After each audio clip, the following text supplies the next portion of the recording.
الله على الجمال والريحة، بسم الله ما شاء الله. شوية بوريك عظمة ويشرفوا أي سفرة.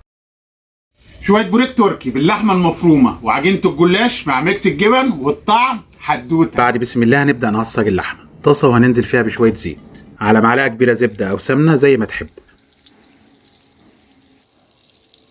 وعليهم بالبصل، وكمية البصل ترجع لكمية اللحم. لكل كيلو مفروم نص كيلو من البصل. هننزل بتلتين كمية البصل وهنحتفظ بالتلت التاني هنحتاجه بعد شوية. انا هنزل ب4 بصلات كبار في حدود نص كيلو على كيلو المفروم اللي هشتغل بيه. وطبعا المقادير نقدر نلعب فيها ونغيرها حسب الرغبة، بالزيادة او بالنقصان في البصل او في اللحم، بس المقادير دي تمام وهتطلع معانا الحشو مظبوط ان شاء الله.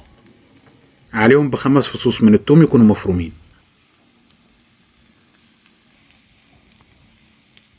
واول ما البصل يدبل وياخد لون معانا بالشكل ده هننزل باللحمه المفرومه. وطبعا اللحمه المفرومه لو فيها نسبه دسم بتكون اطعم واجمل.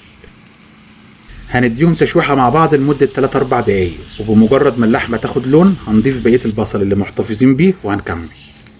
جربوا الطريقه دي في تعصيج اللحمه، انكم تضيفوا البصل على مرحلتين. المرحله الاولى البصل هيكرمل معانا ويسكر وتختفي فيه حته الطعم الفريش للبصل، اما الجزء الثاني هيحتفظ بطعم ونكهه البصل الفريش، وبكده هناخد طعمين مختلفين لمكون واحد، وده هينقل معانا طعم اللحمه لحته تانية خالص بعيد عن الطعم التقليدي اللي متعودين عليه. مجرد اختلاف بسيط في الترتيب هيفرق معانا كتير في الطعم، ونقدر نستخدم الاسلوب ده في كل وصفاتنا اللي داخل فيها لحمه معصجه. ونرجع لوصفتنا ونبدا نضيف التوابل. نص معلقه صغيره ورق لورا مطحون، ومعلقه صغيره زعتر، على معلقه صغيره بابريكا، ورشه من بلح جوز الطيب، ومعلقه صغيره فلفل اسود.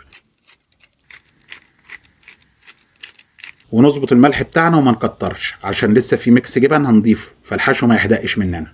وعليهم ب3 حبات فلفل رومي، ولو حابين نضيف حبتين من الجزر مفيش مانع، كله حسب رغبتكم.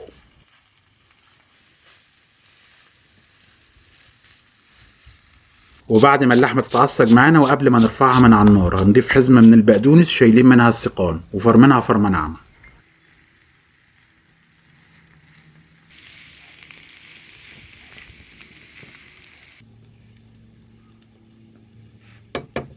وبعد ما نرفعها من على النار هنسيبها تهدى شويه علشان لما نضيف الجبنه ما تسيحش مننا.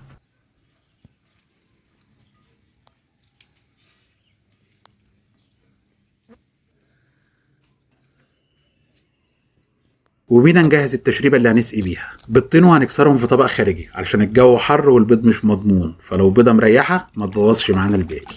نضربهم تمام وعليهم بكوبايه حليب ونص كوبايه زيت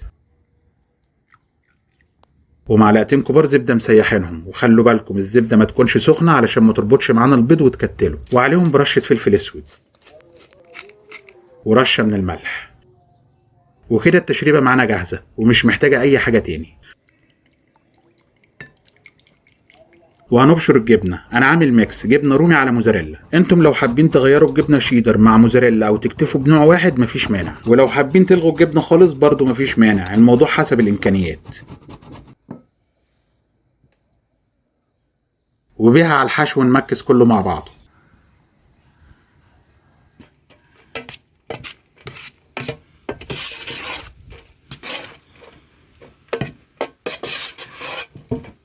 ونرص الجلاش بتاعنا ونغطيه بحته قماش نكون مندينها برشه ميه خفيفه علشان تحافظ على الجلاش ما ينشفش مننا واحنا شغالين. واي مشمع بلاستيك هنفرشه هيساعدنا كتير ان الجلاش ما يلزقش مننا ونعرف نلفه كويس. وما ننساش ندهن الصينيه اللي هنشتغل بيها بالزبده او بالسمنه.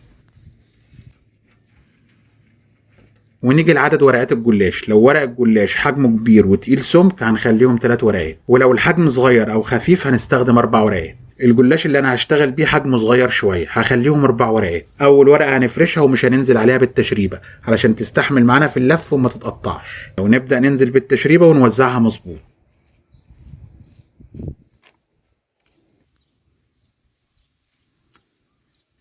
ونكرر نفس اللي عملناه في الورقه الثالثه.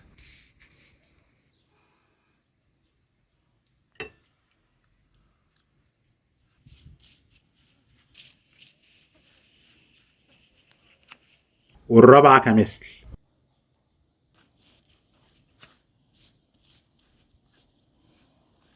وعليهم بالحشو ونوزعه ونلفه لفه حلوه.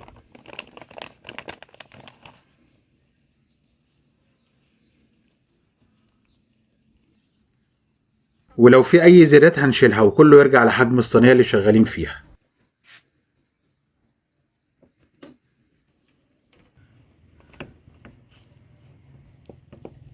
خلصنا هنقطع الصينية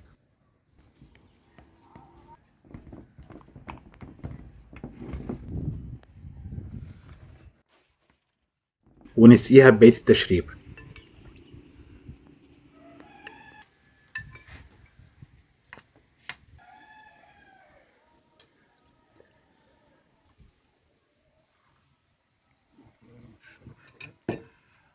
وبعد ما سقيناها بالشكل ده هناخدها على التلاجة لمدة ساعتين، وبعد ما ريحناها ساعتين هنسخن الفرن بتاعنا تمام وندخلها على درجة حرارة 200. ولو الفرن بتاعنا من غير تايمر هنخلي الحرارة فوق المتوسطة لمدة نص ساعة.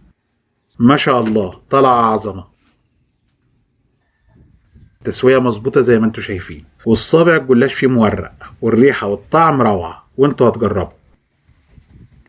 وبس كده، وبألف هنا عليكم. ولو لسه مكملين معايا يبقى شكرا كتير ليكم، وما تنسوش اللايك والشير والكومنت اللي بيها اعرف رأيكم. ونتقابل في فيديو جديد ان شاء الله، واكلات بتضرب نار. سلام.